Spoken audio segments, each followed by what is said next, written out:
नमस्कार दोस्तों, मैं विनीत राठौर अपने YouTube channel Rathore science class में आपका स्वागत करता हूं। और आज हम लोग कवर करेंगे प्रीवियस ईयर में आए हुए समस्त क्वेश्चन।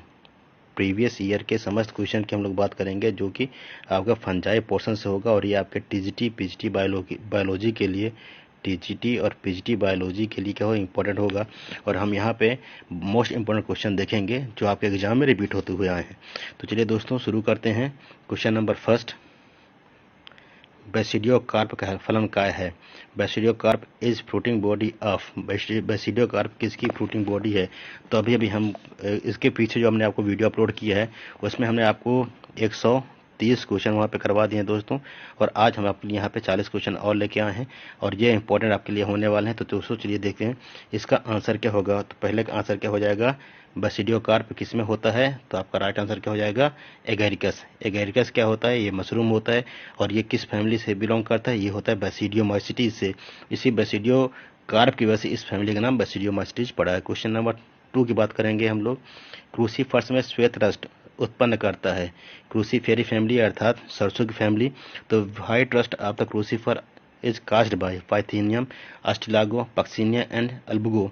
तो यहाँ पे क्वेश्चन नंबर 2 का राइट आंसर होगा ऑप्शन नंबर, व्हाइट रस्ट की बात कर रहा है तो यहाँ क्या हो जाएगा आपका ऑप्शन नंबर डी सही हो जाएगा, एल्बुगो। जबकि ब्लैक रस्ट आप क्रूसीफर, अगर कहीं ये आप क्या है व्हाइट रस्ट आप क्रूसीफर है तो आंसर क्या हो जाएगा, एल्बुगो। अगर ये ब्लैक रस्ट आप क्रूसीफर हो तो आंसर क्या हो जाता, पक्सिनिया ग्रैमिनिस। नेक्स्ट क्वेश्चन की बात करेंगे दोस्तों। क्वेश्चन नंबर नेक्स्ट है, इनमें कौन सा खाने योग्य कवक है। Which one of the following is an edible fungus. Agaricus, Ascobolus, Albugo और पाइथियम। तो राइट आंसर क्या होगा आपका ऑप्शन नंबर ए से हो जाएगा, एगेरिकस। क्वेश्चन नंबर नेक्स्ट है, क्वेश्चन नंबर 4, पक्सिनियस होता है। पक्सिनियस से कौन सी डिजीज होती है। जंग रोग, कंड रोग, मिलान रोग, इनमें से कोई नहीं। Smut, rust disease, smut disease, world disease and none of this. Question number 4 का राइट आंसर होगा ऑप्शन नंबर ए से हो जाएगा, रस्ट डिजीज। पक्सिनिया वंश के कवकों से वास्तविक जंग या रस्ट डिजीज होता है। और ये उच्च पौधों पर परजीवी होते हैं तथा रस्ट रोग उत्पन्न करके फसल को क्या करते हैं, प्रभावित कर देते हैं। क्वेश्चन नंबर 5 है, कौन सी कवक डबल रोटी बनाने या ब्रेड बनाने में उपयोग की जाती है। Which of the fungus is use in the making of bread. Agaricus, east, Mucor and Pythium. तो आपका राइट आंसर क्या होगा, ऑप्शन नंबर बी से हो जाएगा, ईस्ट। अब देखिए ईस्ट को हम लोग क्या कहते हैं दूसरी भाषा में, ईस्ट हमारा क्या है, ये सैक्रोमाइसीज है। सैक्रोमाइसीज है, ठीक है। और ये ब्रेड बनाने में इसका उपयोग होता है। और याद रखिएगा सैक्रोमाइसीज कहाँ होता है, ये एक एनारोबिक फंजाई होता है, ठीक है दोस्तों। एनारोबिक क्या होता है, फंजाई होता है। अगर इसमें ऑक्सीजन, जब इसको ऑक्सीजन मिल जाता है तो इसकी डेथ हो जाती है। तो इसलिए क्या होता है, ये एनारोबिक, यहाँ पे क्या होगा, फर्मेंटेशन होता है, एनारोबिक होता है। और इस केस में जो कार्बन डाइऑक्साइड उत्पन्न होती है, वो कार्बन डाइऑक्साइड जब बाहर निकलती है तो आपके ब्रेड में क्या हो जाता है, ब्रेड में बहुत सारे पोर्स इकट्ठे हो, बहुत सारे पोर्स दिखाई देने लगते हैं। क्वेश्चन नंबर 6 है, निम्नलिखित में से कौन अल्कोहलिक किण्वन में प्रयुक्त होता है। Which of the following is use in the alcoholic fermentation. Alcoholic fermentation किसका उपयोग होता है, स्यूडोमोनास का, एस्परजिलस का, सैक्रोमाइसिस का, म्यूकर का। तो आपका राइट आंसर क्या हो जाएगा, ऑप्शन नंबर यहाँ पे सी से हो जाएगा, सैक्रोमाइसिस का। क्वेश्चन नंबर 7 है दोस्तों, किस समूह के सदस्यों का उपयोग बियर बनाने में किया जाता है। Members of which are group used in making beer. Rhizopus, Albugo, Neurospora, yeast. Right option क्या होगा, ऑप्शन नंबर डी सही हो जाएगा, ईस्ट। अब देखिए बार बार मैं कह रहा हूँ कि ईस्ट क्या होता है, ये हमारे लिए बेनिफिशियल होता है। क्या होता है, बेनिफिशियल होता है। और जब आप इडली खाते हैं या डोसा खाते हैं या ब्रेड खाते हैं तो उन सब में क्या होता है, सैक्रोमाइसिस या ईस्ट का उपयोग होता है। जैसे आप सामान्य भाषा में क्या कहते हैं, खमीर भी कहते हैं। क्या कहते हैं सामान्य भाषा में दोस्तों, खमीर कहते हैं। और यदि आप हमारे चैनल पर नए हैं और वीडियो का अभी चैनल सब्सक्राइब नहीं किया है दोस्तों, तो चैनल को जरूर सब्सक्राइब कर लें, बेल आइकन प्रेस कर लें, जिससे हमारे द्वारा डाले गए समस्त वीडियो को प्राप्त होते रहें और आप इस तरह तैयारी करते रहें। क्वेश्चन नंबर 8 है, एस्कोमास्टिज वर्ग के सदस्य समानता कहे जाते हैं। अब एस्कोमास्टिज के वर्ग के सदस्य क्या कहे जाते हैं। तो क्वेश्चन नंबर 8 का राइट आंसर क्या होगा, ये थैली फंजाई होंगे। क्या होंगे, सैक फंजाई, थैली फंजाई होते हैं। Member of Ascomycetes are commonly known as sac fungi. Question number next है, 9वां क्वेश्चन है दोस्तों, निम्न में से किसमें पर्णहरित क्लोरोफिल पूर्णतः अनुपस्थित होता है। अब क्लोरोफिल किसमें नहीं होता है तो आप सभी लोग जानते हैं, बताने की आवश्यकता नहीं है। लाइकेन में होता है या नहीं होता है। तो आप देखिए लाइकेन में क्लोरोफिल यहाँ हम मान लेंगे कि यहाँ प्रेजेंट होता है। ठीक है, क्यों? क्योंकि लाइकेन सिम्बायोसिस होता है किसका? फंजाई और एल्गी का। जब एल्गी और फंजाई सिम्बायोसिस होता है इसमें लाइक क्या क्लोरोप्लास्ट होता है, एल्गी में भी होगा। नन ऑफ द 3 ऑप्शन तो कट गया, तो बचा क्या आपके पास? फंजाई। और आप जानते हैं फंजाई एक saprophytic and heterotrophic saprophyte and heterotrophs होता है। क्वेश्चन नंबर 10वां है दोस्तों, आलू में वाट रोग की उत्पत्ति का कारण क्या है? वाट रोग होता है आलू में किस वजह? What disease of potato appears due to Synchytrium endobioticum. किसके द्वारा होता है? सिनकाइट्रियम एंडोबायोटिकम के द्वारा होता है। क्वेश्चन नंबर 11 है दोस्तों, 11 क्वेश्चन है, आलू का लेड ब्लाइट उत्पन्न होता है एल्बुगो कैन्यूटेरा द्वारा, फ्यूसेरियम मेलिनीकार्प द्वारा, फाइटोप्थेरा इन्फेस्टेंस द्वारा, अल्टरनेरिया सोनी द्वारा। तो यहाँ फिर मैं बताऊंगा आपका राइट आंसर क्या होगा। आपका ऑप्शन नंबर यहाँ पे सी से हो जाएगा 11 का, फाइटोप्थेरा इन्फेस्टेंस द्वारा। क्यों? इससे होता है लेड ब्लाइट ऑफ पोटैटो, और अल्टरनेरिया सोलेनी से होता है अर्ली ब्लाइट ऑफ पोटैटो। क्या होता है? Early blight of potato. Question number 12 होगा, निम्नलिखित में से किसे अर्ली ब्लाइट ऑफ पोटैटो कहा जाता है? तो अब देखिए, अभी हम इसके बात किए थे अर्ली ब्लाइट ऑफ पोटैटो के बारे में, तो आपका यहाँ राइट आंसर हो जाएगा, बताने की आवश्यकता नहीं है, अल्टरनेरिया सोनेरी। इसी तरह अगर आपको और भी जानकारी प्राप्त होती रहेगी पर, और आप वीडियो को लाइक शेयर सब्सक्राइब जरूर करें पसंद आता है तो। क्वेश्चन नंबर 13 है दोस्तों, विषमजालिकता सर्वप्रथम किस कवक में ज्ञात हुई? हेट्रोथैलेज्म वॉज डिस्कवर्ड इन। हेट्रोथैलेज्म किस कवक में सबसे पहले ज्ञात किया गया? तो आपका राइट आंसर होगा आपका option number A, it's a Mucor. Question number 14, कवक सदैव है, fungi are always heterotrophs, autotrophic, saprophytic, parasite. तो क्वेश्चन नंबर 14 का राइट आंसर होगा option number A, it's a heterotrophs. हेट्रोफाइट मतलब दूसरों के ऊपर अपना जीवन यापन व्यतीत करने वाला, उससे अपना भोज्य पदार्थ प्राप्त करने वाला। कवकों में संग्रहित भोज्य पदार्थ है, कवक में जो रिजर्व फूड मटेरियल होता है वो होता है glycogen, starch, sucrose and maltose. तो क्वेश्चन नंबर 15 का राइट आंसर होगा option number A, it's a glycogen. Question number next है, माइकोराइजा प्रदर्शित करता है। माइकोराइजा क्या होता है? किस तरह का सिम्बायोसिस होता है? हमने आपको पहले बता दिया कि एक सिम्बायोसिस होता है किसका? फंगस का और हाइयर प्लांट का। ठीक है, तो आपके यहाँ पे क्या हो जाएगा? Symbiosis of fungus and root, parasitism of mycoplasma and root, symbiosis of mycoplasma and root, epiphytism of fungus and root. तो यहाँ हो जाएगा क्वेश्चन नंबर 16 का राइट आंसर होगा ऑप्शन नंबर ए हो जाएगा, symbiosis of fungus and root. Question number 17 है दोस्तों, क्वेश्चन नंबर 17 है, एल्बुगो होता है ऑब्लिगेट अंतराकोशिकीय रोगजनक, अंतराकोशिकीय परजीवी, अंतराकोशिकीय मृतोपजीवी, फैकल्टेटिव अंतराकोशिकीय परजीवी। 17 का राइट आंसर होगा option number A, it's obligate अंतरकोशिकीय रोगजनक होता है। अब ऑब्लिगेट इसलिए होता है दोस्तों क्योंकि यहाँ पे ये इसी पैथो जो ये एल्बुगो जो होता है इसी प्लांट के साथ जिंदा रहेगा और इसी के साथ मर जाएगा। इसलिए ऐसे सभी एनिमल या सभी पैरासाइट जो एक ही प्लांट या एक ही होस्ट पे रहते हैं और उसी पर उनकी डेथ हो जाती है वो क्या होते हैं? ऑब्लिगेट पैरासाइट होते हैं। क्वेश्चन नंबर 18 है, राइजोपस किस वर्ग के अंतर्गत आता है? Rhizopus belong to which class? तो क्वेश्चन नंबर 18 का राइट आंसर होगा option number B, it's a Phycomycetes. क्या हो जाएगा? Option number B, Rhizopus Phycomycetes के अंतर्गत आता है। ठीक है, क्वेश्चन नंबर 18 के बाद 19 दोस्तों, फंजाई इम्परफेक्टाई ड्यूट्रोमास्टीज के में अभाव होता है। फंजाई इम्परफेक्टाई में किसका अभाव होता है? हाइफी का, स्पोर्स का, सेक्सुअल रिप्रोडक्शन का एंड सेक्सुअल रिप्रोडक्शन का। तो आपका राइट आंसर होगा option number D, sexual reproduction का इसमें अभाव होता है, मतलब सेक्सुअल रिप्रोडक्शन नहीं होता। क्वेश्चन नंबर 20 है, एफ्लाटॉक्सिन उत्पन्न होता है virus, bacteria, bacterium, virus, fungus, bacterium and nematode से। तो क्वेश्चन नंबर 20 का राइट आंसर होगा ऑप्शन नंबर बी, फंगस से। क्वेश्चन नंबर 21 है, फंगल कोशिकाओं को अभिरंजित किया जाता है अर्थात स्टेन किया जाता है। Fungal cells can be stained by iodine, cotton blue, lactophenol and safranin. Question 21 का राइट आंसर होगा option number B, it's a cotton blue. Fungal कोशिकाओं को कॉटन ब्लू के द्वारा स्टेन किया जाता है। यह सभी कवकों पर की हाइफी को गाढ़ा नीला कर देता है। जो हाइफी होंगे कवक के उसको क्या कर देगा? ये डार्क ब्लू कर देता है। और लैक्टोफेनॉल अधिक समय तक कवक को उसकी प्राकृतिक अवस्था में बनाए रखता है। क्वेश्चन नंबर 22 है दोस्तों, निम्नलिखित युगों में से जो सही मेल नहीं खाता है वह है, इसमें कौन सा है जो सही मेल नहीं खाता है? तो आपके पास देखिए 4 ऑप्शन है। पहला है पीथियम, आर्य पतन रोग, फ्यूजेरियम मिलानी रोग, अल्टरनेरिया क्या है, अगेती अंगमारी रोग, और अस्टिलागो बंट रोग। तो यहाँ पे आपका राइट आंसर होगा 22 का ऑप्शन नंबर डी सही हो जाएगा। अस्टिलागो से बंट रोग नहीं हो, जबकि अस्टिलागोस क्या होता है, रस्ट होता है। अस्टिलागोस क्या होता है दोस्तों, रस्ट होता है। तो यहाँ पे देख लेते हैं इंग्लिश वर्जन इसका। आपका राइट आंसर अस्टिलागो बंट रोग, ये आपका क्या है, राइट ऑप्शन हो जाएगा। क्वेश्चन नंबर 23 है।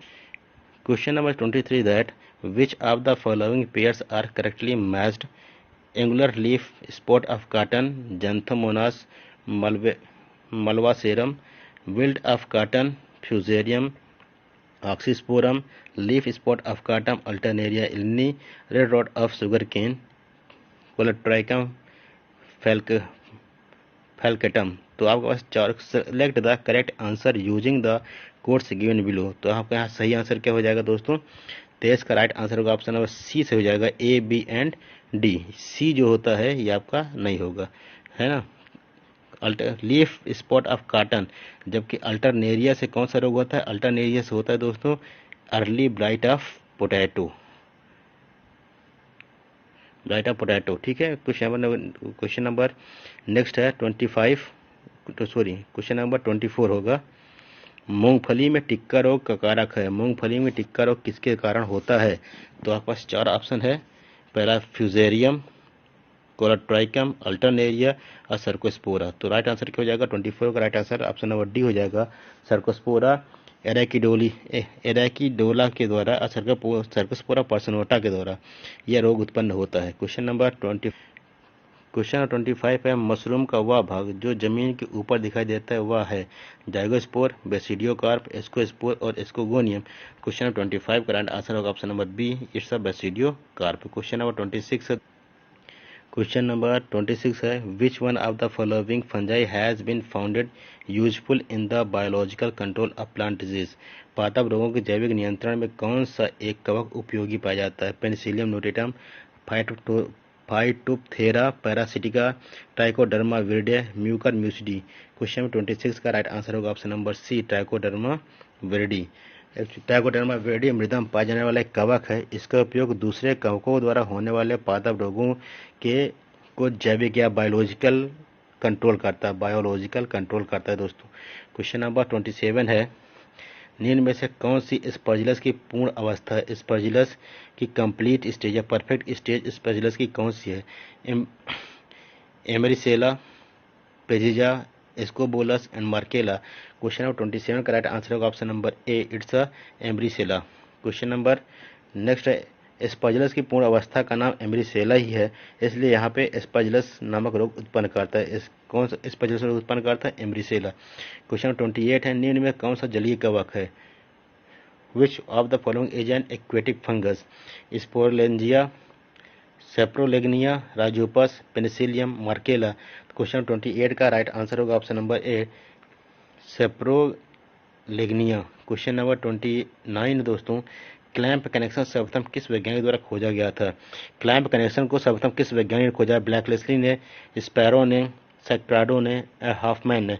क्वेश्चन नंबर 29 का राइट आंसर होगा option number D, it's a Hopman.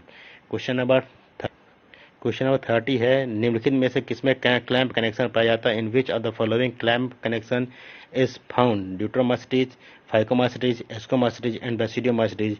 Question number 30 का राइट आंसर होगा option number D, Basidiomycetes. Question number next है। कवक की कोशिका में नहीं पाया जाता है, the fungus cell lacks ribosomes, Golgi apparatus, endoplasmic reticulum, all of this. Question number 31 का राइट आंसर होगा option number B, Golgi body नहीं पाई जाती, है ना, गोल्गी कॉम्प्लेक्स नहीं पाया जाता। क्वेश्चन नंबर 32 है। देखिए कवक में, ये कवक क्या है, यूकैरियोटिक कोशिका होती है, इसमें राइबोसोम, एंडोप्लाज्मिक रेटिकुलम इत्यादि कोशिकांग पाए जाते हैं, परंतु गोल्गी कॉम्प्लेक्स नहीं पाया जाता। इसके स्थान पर डिक्टियोसोम नामक संरचना पाई जाती है। क्वेश्चन नंबर 32 है। निम्नलिखित में से कवक की कोशिका भित्ति बनी होती है, लिग्निन की, सुबेरिन की, काइटिन की और क्यूटिन की। क्वेश्चन नंबर 32 का राइट आंसर होगा ऑप्शन नंबर सी से हो जाएगा, काइटिन की। The following is the component of fungal cell wall is chitin. Question number 33 है दोस्तों। Question number 33 is that sclerotium of which one of the following fungi produces apothecium after germination. Apothecium germination के बाद apothecium कौन produce करता है? क्लेविस प्रोसेरा, sclerotium, एडेरोटिना एंड राइजोक्टोनिया। तो क्वेश्चन नंबर 33 का राइट आंसर होगा option number D, Rhizoctonia. Question number 33 है, निम्न में से किस कवक के स्क्लेरोसियम के अंकुरण से एपोथीसियम का निर्माण होता है? क्वेश्चन 33 का राइट आंसर होगा option number D, Rhizoctonia. Question number 34 है, कप के समान आकृति वाली संरचना को कहते हैं?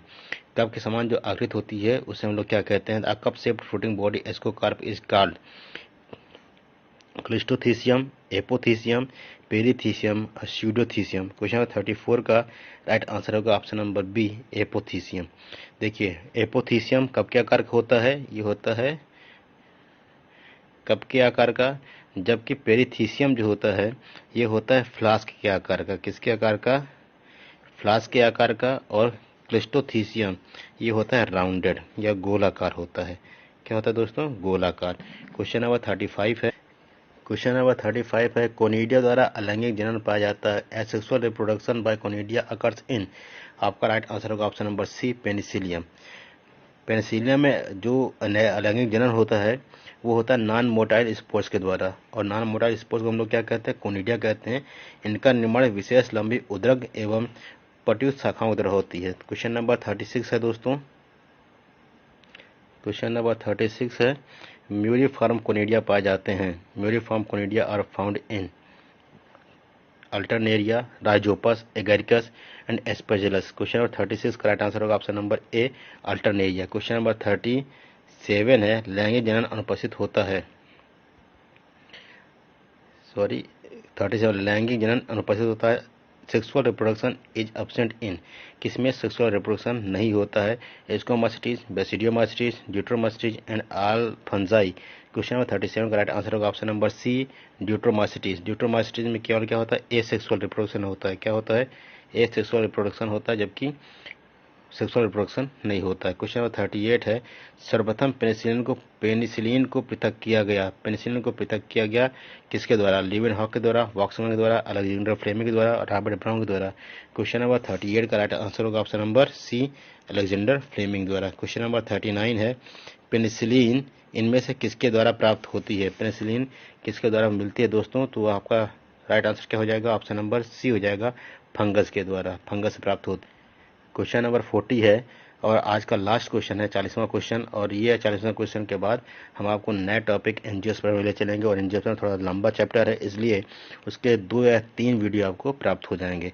तो उसमें से आपको उसमें एंजियोस्पर्म में root, seed, stem, leaf, inflorescence, इन सब से संबंधित वीडियो रहेंगे और आप उसको अच्छे से समझ सकते हैं। तो क्वेश्चन नंबर 40 का 40 के जो क्वेश्चन नंबर 40 क्या है दोस्तों, देख लेते हैं। क्वेश्चन नंबर 40 है कि मटर के डाउनी मिल्ड्यू रोग में पीले भूरे बिखरे हुए धब्बे दिखाई देते हैं।